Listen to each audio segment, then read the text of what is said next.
जय Hind dear students, कैसे हैं आप? I hope you all are well at your place with your family. Subject is EVS and class 5th chapter 12।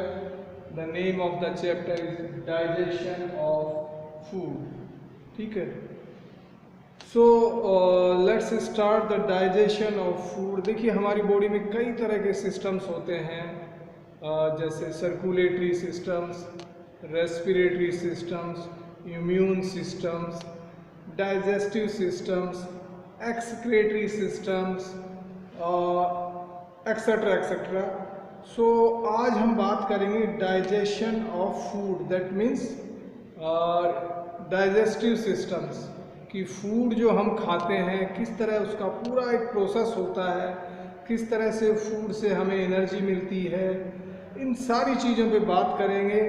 साथ ही साथ जितने भी हार्ड वर्ड्स हैं वो आपको PDF फॉर्मेट में आपके ग्रुप में डाल दिए जाएंगे, और जितने भी हार्ड वर्ड्स हैं उसको वीडियो के थ्रू एक्सप्लेन किया जाएगा हिंदी में, एंड सॉल्यूशन शीट भी आपको दी जाएगी। So let's start without wasting time. We eat different food items, है ना, हम अनेक फूड आइटम्स खाते हैं। They are eaten raw, cooked और बोथ। एक वर्ड है raw, RAW, raw. Raw means कच्चा, कुक्ड मीन्स पका हुआ। तो they are eaten raw, cooked और फूड बोथ। जो हम खाना खाते हैं, कुछ हम कच्चा खाते हैं, कुछ पका हुआ, या हम दोनों तरह से खाते हैं। They contain different nutrients. So ये जो फूड है इसमें अलग अलग न्यूट्रिएंट्स होते हैं। न्यूट्रिएंट्स को हिंदी में कहते हैं पोषक तत्व होते हैं। फूड में कई तरह के पोषक तत्व होते हैं जिनको हम बोलते हैं nutrients. So nutrients are the important substances which help us to grow, give us energy, build our body and protect us from diseases. So जो न्यूट्रिएंट्स हैं या ये पोषक तत्व हैं, क्या होते हैं? आर द इम्पोर्टेंट सब्सटेंस, बहुत ही इम्पोर्टेंट तत्व होते हैं, which help us to grow, जो हमें ग्रो करने में हेल्प करते हैं। भाई एक बच्चा होता है, उसकी हाइट कम होती है, बाद में बढ़ता जाता है, उसकी हाइट ग्रो होती है, उसका मसल मास जो ग्रो होता है, उसका साइज ग्रो होता है। ठीक है, गिव अस एनर्जी, फूड से हमें एनर्जी भी मिलती है जिससे हम काम कर पाते हैं। देखा होगा जब फूड हम अगर हमें फूड नहीं दिया जाए 1 टाइम या 2 टाइम तो हमें एनर्जी नहीं होती, हम काम नहीं कर पाएंगे, ऊर्जा जिसको कहते हैं। बिल्ड आवर बॉडी, हमारी बॉडी को भी बनाते हैं। फूड ही हमारा एक बेसिकली फ्यूल है, हमारी बॉडी का जो फ्यूल है वो फूड है। जैसे एक बाइक में अगर हम पेट्रोल नहीं डालेंगे तो वो चलेगी नहीं, ठीक ऐसे ही अगर हमारी बॉडी में हम फूड नहीं डालेंगे या फूड नहीं खाएंगे हम, तो हमें एनर्जी नहीं मिलेगी, साथ ही साथ हम ग्रो नहीं कर पाएंगे, हमारी ग्रोथ नहीं होगी और हमारी बॉडी बनेगी नहीं। And protect us from diseases, और साथ ही साथ फूड हमें जो अनेक तरह की बीमारियां हैं उनसे भी बचाता है। सो न्यूट्रिएंट्स के बारे में बताया है कि न्यूट्रिएंट्स की लाइन को मैं एक बार फिर से रिपीट कर रहा हूँ। Nutrients are the important substances which help us to grow, हमारी ग्रोथ में हेल्प करते हैं। गिव अस एनर्जी, ऊर्जा देते हैं, काम कर पाते हैं जिससे हम। बिल्ड अवर बॉडी, बॉडी को बनाते हैं। And protect us from diseases, और बीमारियों से बचाते हैं। तो इतने काम हो गए न्यूट्रिएंट्स। देखिए, अपनी इस बुक में बताया नहीं गया। न्यूट्रिएंट्स हम बेसिकली कहते हैं, तो कार्बोहाइड्रेट्स है, ये एक न्यूट्रिएंट्स है। प्रोटीन है, ये एक न्यूट्रिएंट्स है। फैट है, ये भी एक न्यूट्रिएंट्स है। विटामिन्स और मिनरल्स हैं, ये सारे न्यूट्रिएंट्स हैं। तो न्यूट्रिएंट्स में देखो कितनी चीज़ें हो गई, carbohydrates, protein, fat, vitamins and minerals, and roughage या जिसको हम फाइबर कह सकते हैं। ये सारे के सारे मिलकर कहते हैं उसको न्यूट्रिएंट्स, यानी कि पोषक तत्व। सो पोषक तत्व का क्या काम है, कंबाइंडली यहाँ पे बताया गया है। आपकी छोटी क्लास है उसके हिसाब से थोड़ा बताया गया है, अदरवाइज कार्बोहाइड्रेट्स का अपना एक रोल है, प्रोटीन का अपना एक काम है, फैट का बॉडी में अपना एक काम है, लेकिन आपको टोटल सबका मिला के काम बता दिया गया है। तो बताया गया है कि जो न्यूट्रिएंट्स हैं, ये जो पोषक तत्व हैं, इनका काम है बॉडी को एनर्जी देना, बॉडी की ग्रोथ करना, बॉडी को बिल्ड करना, बनाना, और साथ ही साथ शरीर को अनेक तरह की बीमारियों से बचाना। Have you ever thought what happens to the food that we eat? कभी आपने सोचा है कि जो हम खाना खाते हैं उसका क्या होता है? ज़रूर हम कई बार सोचते हैं कि खाना हमने खाया, माउथ में लिया, ये कैसे कैसे प्रोसेस हुआ, कैसे कैसे बॉडी से में एनर्जी दे रहा है, लेकिन चलो आज हम इन सारी चीज़ों को जानेंगे। The food that we eat is in its complex form. Complex का मतलब होता है एक तरह से पेचीदा, या बोलते हैं ना जटिल। देखिए फूड जो हम खाते हैं वो एक जटिल फॉर्म में होता है। जटिल फॉर्म का मतलब ये है कि भाई हमने चपाती ली, वेजिटेबल ली, फ्रूट लिया, कुछ भी लिया, उसको खाया, तो वो एक जटिल फॉर्म में हो गया, कॉम्प्लेक्स फॉर्म में हो गया, ठीक है ना। It is to be changed into simpler substances so that it can be used up by the body. अब देखिए हमने कॉम्प्लेक्स फॉर्म में फूड को खाया, लेकिन बॉडी इसको तभी यूज कर पाएगी जब ये सिंपलर सब्सटेंसेस में चेंज होगा।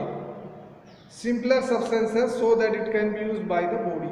बॉडी इसको सिंपलर सब्सटेंसेस में चेंज करती है। जटिल जो कॉम्प्लेक्स फॉर्म थी, इसकी जो जटिल फॉर्म थी, उसको सिंपल फॉर्म में चेंज करती है ताकि ये शरीर में इजीली डाइजेशन इसका हो, इजीली मतलब पच जाता है।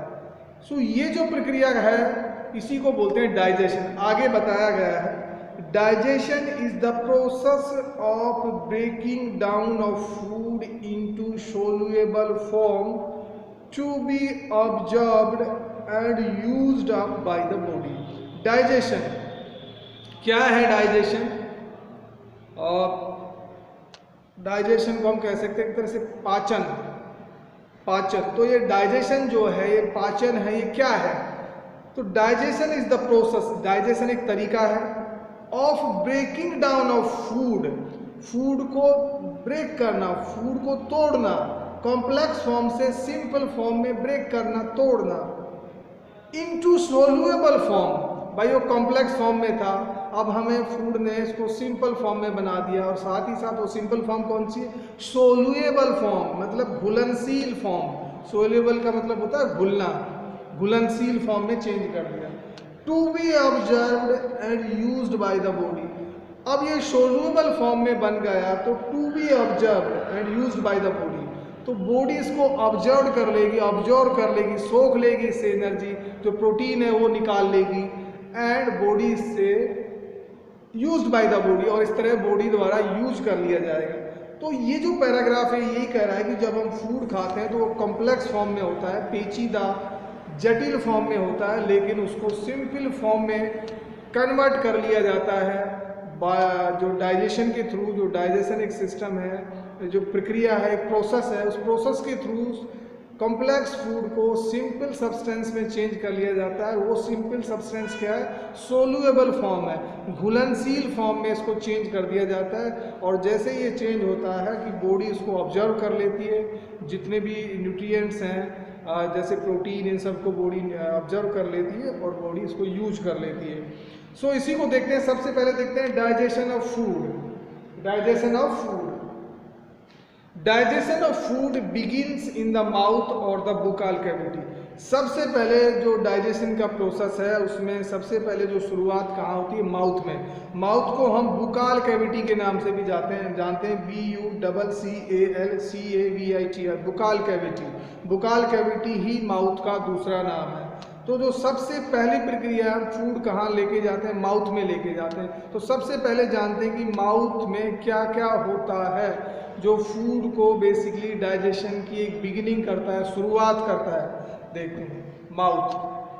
The food we eat is chewed into smaller particles by the teeth. जो खाना हम खाते हैं इज चीव्ड, चबाया जाता है, into smaller particles by the teeth. दांत क्या करते हैं? उस खाने को छोटे छोटे पार्टिकल्स या टुकड़ों में उसको बना देते हैं। भाई हमने चपाती का एक बड़ा पीस लिया, वेजिटेबल लिया, फ्रूट का एक बड़ा बाइट लिया, लेकिन दांतों ने क्या किया? उसको छोटे छोटे पार्टिकल्स हमारे बुकाल कैविटी या माउथ में उसमें बना दिए। The two jaws have 4 different types of teeth. देखिए एक होती है हमारी अपर जा, ऊपर वाला जबड़ा, एक होती है लोअर जा, नीचे वाला जबड़ा। मैं पहले थोड़ा सा आपको टीथ के बारे में बताता हूँ ताकि you can understand it very well. Upper जा और लोअर जा, जो एडल्ट होता है, एडल्ट उसको कहते हैं जिसकी उम्र 18 एज जिसकी हुई है, वो क्या आते हैं, एडल्ट की कैटेगरी में आते हैं। सो जो एडल्ट होते हैं उनमें 32 टीथ होते हैं। हमारे माउथ में टोटल होते हैं 32 टीथ, लेकिन जब जो एक बच्चा होता है उसको पहले निकलते हैं मिल्की टीथ, दूध वाले दांत निकलते हैं, जिनकी संख्या होती है 20। ये जो 20 टीथ होते हैं ये बाद में गिर जाते हैं, ये परमानेंट नहीं होते, टेम्पररी होते हैं, अस्थायी होते हैं। तो ये पहला जो टीथ है, एक बच्चा जब 6 मंथ्स का होता है तो उसके पहले 1 या 2 टीथ निकलते हैं, और उसके बाद जो टेम्पररी टीथ हैं या जिनको हम दूध वाले दांत हैं, ये निकलना चालू हो जाते हैं, और ये 7 से 8 साल तक की एज में सारे के सारे निकल जाते हैं, जिनको हम कहते हैं मिल्की टीथ, है ना, दूध वाले दांत या टेम्पररी टीथ। लेकिन उसके बाद ये टीथ गिरना चालू हो जाते हैं, और 12 से 13 14 साल की उम्र तक ये सारे के सारे जो मिल्की टीथ हैं, दूध वाले दांत हैं या टेम्पररी टीथ हैं, ये निकल जाते हैं, और ये इनकी जगह ले ली जाती है जो परमानेंट टीथ आते हैं। उसके बाद परमानेंट टीथ जो यानी कि जो स्थायी दांत जो हमेशा हमेशा हमारे साथ रहेंगे, वो टीथ रिप्लेस इनकी जगह ले लेते हैं। तो जो ये परमानेंट टीथ होते हैं हमारे माउथ में, हमारे बुकाल कैविटी में, इनकी संख्या होती है 32। ये परमानेंट रहते हैं। सो ये जो 32 टीथ रहते हैं, इनमें हम थोड़ा सा इनको देखते हैं कि 32 टीथ में कौन सा क्या है। सबसे पहले देखिए टीथ 32 में 16 होते हैं अपर जा में और 16 होते हैं लोअर जा में। 16 2 से मल्टीप्लाई कर लिया तो कितना हो गया 32। तो आगे इसका सीधा सा मतलब है कि हम किसी एक जा को अगर हम जान पाते हैं तो दूसरी जा में भी वो उतने ही टीथ होते हैं, इक्वल होते हैं। तो सबसे पहले हमारे माउथ में आगे 4 टीथ होते हैं, आप देखें 1 2 3 4। इन 4 टीथों को हम कहते हैं इंसीजर्स। क्या कहते हैं? 4 टीथों को इंसीजर्स। 4 ऊपर और 4 नीचे, तो ये इंसीजर्स हमारे माउथ में, इनकी संख्या होगी 8। इंसीजर्स हो गए 4 + 4 8। 8 कैसे? 4 ऊपर और 4 नीचे, तो टोटल हो गए 8। इंसीजर्स का काम क्या है? बाइट करना, काटना, फूड को बाइट करना, फूड को काटना। तो ये इंसीजर्स हो गए। इंसीजर्स ठीक सामने होते हैं। नॉर्मली जब हम बात करते हैं या हंसते हैं तो हमारे इंसीजर्स ही दिखाई देते हैं दूसरे आदमी को। इंसीजर्स के साइड में एक इधर और एक इधर, जिसको बोलते हैं कैनियंस। कैनियंस हमारा एक इधर होगा और एक इधर होगा, ठीक है। तो 2 कैनियंस ऊपर और 2 नीचे, तो कैनियंस की जो संख्या होगी वो होगी 4। दैट मीन्स 2 + 2 4, ठीक है। एक इधर 2 ऊपर हो गए और 2 लोअर जा में, तो कैनियंस कितने हो गए 4। तो कैनियंस का काम क्या है? टीयर करना। टीयर मीन्स फाड़ना, फूड को फाड़ना। जैसे हम चपाती खाते हैं उसको फाड़ने की जरूरत है, या कोई फ्रूट खाते हैं उसको फाड़ने की जरूरत होती है। ह्यूमन में जो कैनियन ज़्यादा लंबे नहीं होते, बट जो एनिमल्स जो फ्लैश खाते हैं, मांस खाते हैं, वो बेसिकली उनमें कैनियंस काफ़ी बड़े होते हैं। आपने देखा होगा जो टाइगर होता है उनका खोलने पे काफ़ी बड़ा सा दिखता है कैनियंस, क्योंकि जो फ्लैश को फाड़ने में काफ़ी ताकत लगानी पड़ती है, टीयर करते हैं बेसिकली। कैनियंस के नेक्स्ट अगर हम जाते हैं तो होते हैं प्रीमोलर्स। तो प्रीमोलर्स होते हैं हमारे एक जा में, ऊपर वाली जा की अगर हम बात करें तो 2 इधर 1 2 और 2 इधर, उनको बोलते हैं प्रीमोलर्स। यानी ऊपर वाली जा में कितने हो गए 2 और 2 4, तो 4 ऊपर वाली जा में हो गए और 4 नीचे वाली जा में हो गए, तो टोटल कितने हो गए? प्रीमोलर्स हो गए 8। प्रीमोलर्स का काम है फूड को क्रश करना और ग्राइंड करना। इसका मतलब है फूड को क्रश करना, मतलब उसको व्हाट वी कैन से दबाना, और ग्राइंड दल देना, है ना, यही तो कहते हैं, ठीक है। उसके बाद आते हैं लास्ट में फाइनली मोलर्स, है ना। सो मोलर्स हमारे माउथ में एक जा में ऊपर की अगर जा की बात करें तो 3 इधर होंगे, आप देख सकते हैं 1 2 3, और 3 इधर होंगे 1 2 3। तो एक जा में 6 होते हैं, तो दोनों जा में कितने हो गए? 6 + 6 12।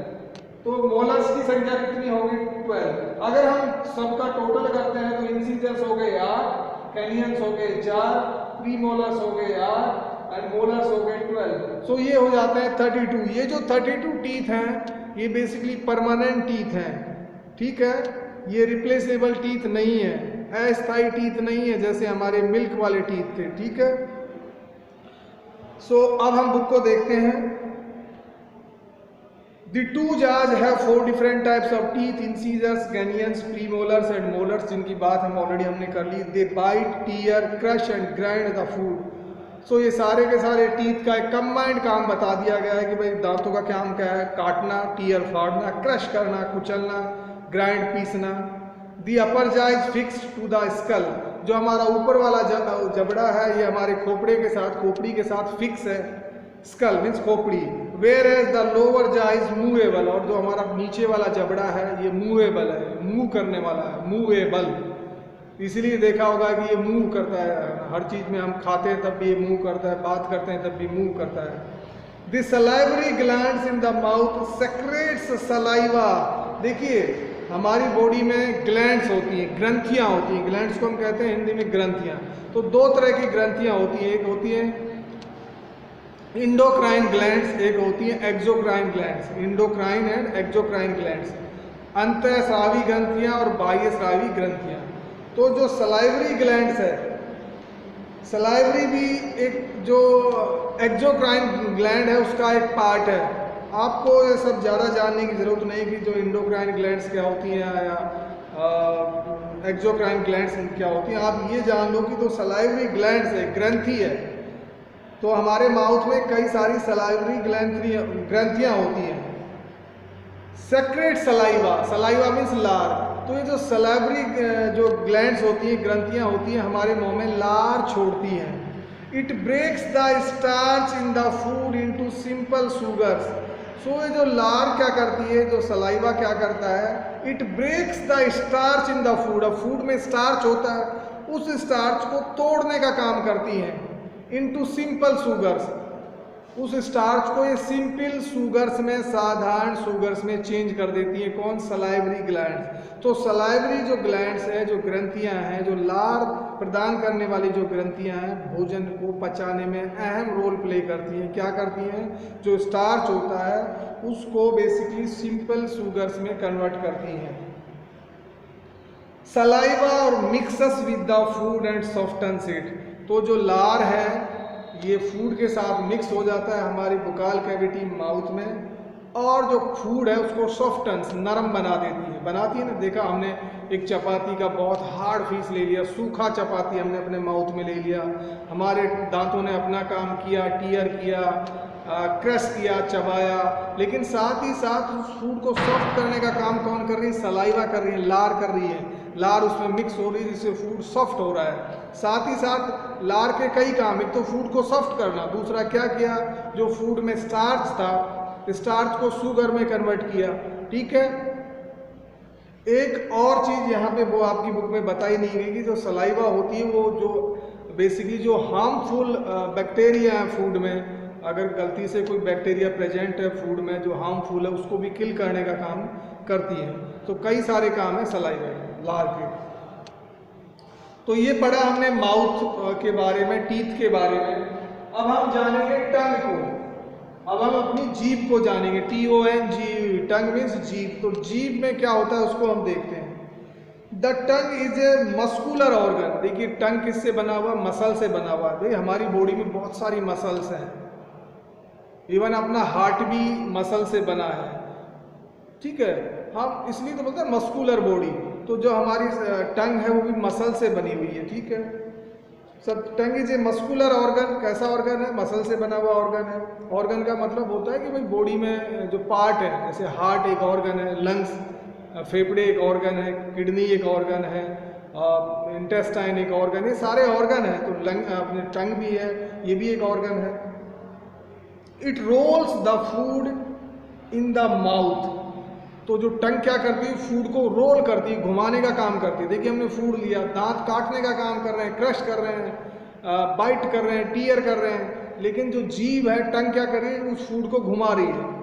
फूड को क्या घुमा रही है? जैसे आपने देखा होगा जब हम छत डालते हैं तो एक मशीन लाते हैं, तो मशीन लाते हैं तो उसमें किसी ने रोड़ी डाली, दूसरे आदमी ने उसमें सीमेंट डाली, तीसरे आदमी ने पानी डाला, लेकिन वो मशीन ऐसे चलती रहती है तो वो मिक्स होती रहती है, रोड़ी पानी बजरी ये सारा मिक्स होता रहता है, तो उसको हम बोलते हैं कि कंक्रीट जो है मिक्स हो जाता है, मसाला बोलते हैं। उस मसाले से फिर हम लेंटर रूफ या जो भी डीपीसी हम डालते हैं। तो वहाँ पे जो मशीन को घुमा रही है वो कौन घुमा रहा है? कोई इंजन होगा जो मशीन को घुमा रहा है। लेकिन यहाँ पे जो फूड हमने माउथ में ले लिया, लार अपना काम कर रही है, वो सॉफ्ट कर रही है फूड में, एक तरह से लिक्विडिफाई कर रही है फूड को, दांत काटने का काम कर रहे हैं। लेकिन जो टंग है हमारी फूड को रोल करने का, घुमाने का काम कर रही है। The tongue has taste buds which help in detecting sweet, sour, salty and bitter taste. अब हमारी जीभ के ऊपर टेस्ट बड्स होती है, मतलब स्वाद कलिकाएं होती हैं, कई सारी स्वाद कलिकाएं होती हैं। तो स्वाद कलिकाओं के होने से, टेस्ट बड्स जिसको अपने इंग्लिश में कहते हैं, होने से हम फूड का स्वाद जान पाते हैं कि भाई कोई चीज़, जैसे बीटर मीन्स कड़वी होती है, कुछ चीज़ें सॉल्टी होती हैं, जिनका नमक जैसा हम बोलते हैं कि सॉल्ट ज़्यादा है, सॉल्टी होती है, कोई श्योर होती है, खट्टी होती है ना, कुछ स्वीट होती है, मीठी होती है। तो ये सारा कैसे मालूम चलता है? ये मालूम चलता है टंग के द्वारा। टंग के ऊपर क्या होती है? टेस्ट बड्स होती हैं। तो टेस्ट बर्ड अपना काम करते हैं जिससे हमें फूड का टेस्ट मालूम चलता है। The tongue help us to swallow the food. अब देखिए फूड माउथ में तैयार हो गया, मिक्स हो गया और सॉफ्टन हो गया, लेकिन उस फूड को नीचे भी लेके जाना है, जिसको बोलते हैं स्वालो, हिंदी में कहते हैं निगलना। तो उस फूड को नीचे जाने में भी कौन सा ऑर्गन हेल्प करता है? टंग हेल्प करती है। जीभ हमारी उस फूड को माउथ से नीचे पुश करने में, फूड पाइप में पुश करने में हेल्प करती है। अब हम बात करते हैं स्टोमक की। देखिए हमने सबसे पहले फूड माउथ में लिया, माउथ में टीथ ने अपना काम किया, सलाइवा जो लार है उन्होंने अपना काम किया, टंग इसने अपना काम किया। अब फूड हमारा कहाँ चला गया? फूड पाइप में, है ना। फूड यहाँ से फूड कहाँ जाएगा? फूड पाइप से होके कहाँ जाएगा? स्टोमक में। सो इसको देखते हैं। The stomach is connected to the mouth. अब देखिए यहाँ पे स्टोमक है, अब स्टोमक और यहाँ पे अपना माउथ है, तो कोई ना कोई चीज इन दोनों को कनेक्ट करेगी कि नहीं? This stomach is connected to the mouth through the oesophagus or food pipe. देखिए ओसियोफागस, OESOPHAGUS, ओसियोफागस क्या होता है? जिसको हम एक दूसरा नाम है फूड पाइप भी कह सकते हैं। मतलब स्टोमक और माउथ दोनों को ज्वाइन करने के लिए एक पाइप होता है, उसको बोलते हैं फूड पाइप, या जिसको हम दूसरा नाम बोलते हैं ओसियोफागस। सो ओसियोफागस का दूसरा नाम फूड पाइप है। तो ये फूड पाइप क्या करता है? स्टोमक और अपने माउथ को ज्वाइन करता है, जिसके थ्रू फूड पास होगा, इसीलिए उसको कहा जाता है फूड पाइप। ठीक है भाई, स्वेलो किया, निगल लिया फूड, तो निगलने पे फूड कहाँ चला गया? फूड पाइप में चला गया, ओसियोफागस में चला गया। एंड ओसियोफागस क्या करेगा? उस फूड को लेके कहाँ जाएगा? स्टोमक में लेके जाएगा। So the stomach is a muscular bag like structure. अब देखिए स्टोमक के बारे में भी बताया गया, ये भी एक मसल से बना हुआ बैग की तरह है। टंग के बारे में बताया गया था कि ये भी मस्कुलर ऑर्गन है, हमारी जीभ भी मसल से बनी है, स्टोमक है ये भी मसल से बना हुआ है। The stomach is a muscular bag like structure, muscle का है लेकिन उसका स्ट्रक्चर कैसा है? बैग की शेप, जैसे एक थैला होता है, आप देखें इस डायग्राम में एक थैले की तरह होते हैं। स्पेशली जो लोग जिम वगैरह में जाते हैं अजीब सा थैला रखते हैं छोटा सा, इसकी शेप भी, अपना जो स्टोमक है इसकी शेप भी उस थैले की तरह होती है, लेकिन ये किसका बना होता है? मसल्स का बना होता है। The walls of the stomach secretes digestive juices which break the proteins present in the food। अब देखिए जो स्टोमक है उसकी दीवारें किसकी बनी होती हैं? जो दीवार क्या करती हैं? Sorry, the walls of the stomach secretes digestive juices। तो स्टोमक में भी जो अपने स्टोमक की वॉल है वो डाइजेस्टिव जूसेस हैं, वो बेसिकली देती हैं। जैसे यहाँ पे माउथ में लार निकलती थी, जो सलाइवरी जो ग्लैंड है उन्होंने लार छोड़ा, ऐसे ही स्टोमक में जो डाइजेस्टिव जूसेस छोड़े, किसने? स्टोमक ने छोड़े। Which breaks the protein present in the food. अब फूड में प्रोटीन प्रेजेंट होगा, हमने कहा ना फूड में प्रोटीन भी होता है, कार्बोहाइड्रेट्स भी होता है, फैट्स भी होता है, मिनरल्स भी होते हैं, विटामिन्स भी होता है, रफेज भी होता है। तो ये जो स्टोमक में जो डाइजेस्टिव जूस छोड़े, किसने छोड़े? स्टोमक की वॉल्स ने छोड़े। तो ये डाइजेस्टिव जूस ने क्या किया? जो फूड में ये सारी चीज़ें प्रेजेंट हैं जिनकी हम बात करें, जैसे प्रोटीन, है ना, which breaks the protein present in the food, तो उस प्रोटीन को ये ब्रेक कर देता है ना। The food is pushed into the small intestine. अब ब्रेक होने के बाद जो फूड था वो कहाँ था, स्टोमक में था। स्टोमक से फूड कहाँ चला गया, स्मॉल इंटेस्टाइन में चला गया, छोटी आंत। इंटेस्टाइन को हम कहते हैं हिंदी में आंत, स्मॉल मतलब छोटी, तो स्मॉल इंटेस्टाइन मीन्स छोटी आंत। तो देखिए अभी हमारा फूड कहाँ आ गया, छोटी आंत में आ गया। कहाँ से, सबसे पहले हमने बुकाल कैविटी में माउथ में फूड लिया था, यहाँ पे कुछ प्रोसेस हुआ, उसके बाद फूड पाइप में आया। फूड पाइप को हम एक दूसरे नाम से भी बोलते हैं ओसियोफागस। ओसियोफागस से फूड कहाँ आया, स्टोमक में आया। स्टोमक में भी कुछ प्रक्रिया, कुछ प्रोसेस हुआ, वहाँ से फूड कहाँ चला गया, स्मॉल इंटेस्टाइन में। अब हम बात करते हैं स्मॉल इंटेस्टाइन की। स्मॉल इंटेस्टाइन में फूड का क्या होता है। The small intestine is a long coiled tube. अगर ये एक ट्यूब की तरह होती है लेकिन बहुत लंबी होती है। कोइल्ड का मतलब होती है जैसे हम एक पाइप को कॉइल कर लेते हैं, उसको इकट्ठा करते हैं तो उसको ऐसे ऐसे नहीं करते। तो ठीक ये जो हमारी इंटेस्टाइन की है कुछ इस तरह की होती है, एक पाइप मतलब एक तरह की स्मॉल ट्यूब होती है जो कोइल्ड होती है, ठीक है, long coiled tube. The digestive juices of liver and pancreas are poured into the small intestine. अब देखिए जब फूड हमारा छोटी आंत में होता है तो छोटी आंत के दोनों तरफ क्या होते हैं, एक तरफ होता है पेनक्रियाज और एक तरफ होता है लीवर। ये भी हमारी बॉडी में ऑर्गन होते हैं। लीवर बहुत बड़ा ऑर्गन है हमारी बॉडी में। और पेनक्रियाज भी जो होती है हमारा जो इंडोक्राइन जो ग्लैंड्स है उसका एक पार्ट है। अंतःस्रावी जो ग्रंथियां उसका एक पार्ट है पेनक्रियाज, ठीक है। ऐसे ही लीवर होता है। तो लीवर और पेनक्रियाज दोनों कुछ डाइजेस्टिव जूसेस छोड़ते हैं। किसमें छोड़ते हैं, स्मॉल इंटेस्टाइन में छोड़ते हैं। जो दोनों तरफ राइट साइड में लीवर होता है स्मॉल इंटेस्टाइन के, लेफ्ट साइड में पेनक्रियाज होती है। तो ये दोनों कुछ डाइजेस्टिव जूसेस निकालते हैं स्मॉल इंटेस्टाइन के लिए। The food stage here for about 4 hours as our body absorbs 90% of the nutrients through it into the blood. The food stays here for about 4 hours. Small intestine में जो खाना है लगभग 4 घंटे रहता है, रुकता है। किस लिए रुकता है, as our body absorbs 90% of the nutrients, क्योंकि हमारी बॉडी 90% न्यूट्रिएंट्स जो पोषक तत्व हैं वहाँ से सोख लेती है। मतलब बॉडी को टाइम चाहिए और न्यूट्रिएंट्स को ऑब्जर्व करने के लिए, सोखने के लिए। 4 घंटे में बॉडी 90% न्यूट्रिएंट्स स्मॉल इंटेस्टाइन से ऑब्जर्व कर लेती है, सोख लेती है। Nutrients through it into the blood, और सोख के कहाँ दे देती है, ब्लड को दे देती है। किसको दे देती है, ब्लड को। अल्टीमेटली ब्लड में ही देनी है हमें, ऑक्सीजन भी ब्लड में ही देना है, प्रोटीन्स सब कुछ ब्लड में ही देना है, ठीक है। Here the food is turned into a liquid form, और यहाँ पे स्मॉल इंटेस्टाइन में फूड क्या हो जाता है, लिक्विड फॉर्म में चेंज हो जाता है। एक्चुअली ऊपर से लिक्विड फॉर्म में ही आ रहा है लेकिन यहाँ पे कंप्लीटली लिक्विड फॉर्म में चेंज हो जाता है, बिल्कुल लिक्विड। जैसे लिक्विड होता है, पानी एक लिक्विड है या मिल्क एक लिक्विड है, तो ऐसी फॉर्म में ये भी चेंज हो जाता है, liquid. The blood carries the digested food to all parts of the body. अब डाइजेशन फूड का हो गया, फूड से प्रोटीन, कार्बोहाइड्रेट्स, फैट्स सब चला गया। कहाँ से कहाँ पे चला गया, ब्लड में चला गया। तो ब्लड क्या करेगा, ये जो पूरी बॉडी में इसको सर्कुलेट करेगा by mixing the oxygen mix करके। वो एक अलग तरीका है, आपको समझाने के लिए ये बताया गया है कि भाई जो डाइजेशन था फूड का वो हो गया। तो फूड का डाइजेशन होके सारी की सारी what we can say energy कहाँ चलेगी, ब्लड में चलेगी। अब ब्लड क्या करेगा, इस पूरी एनर्जी को पूरी बॉडी में सर्कुलेट कर देगा। फाइनली हम बात करते हैं लार्ज इंटेस्टाइन की।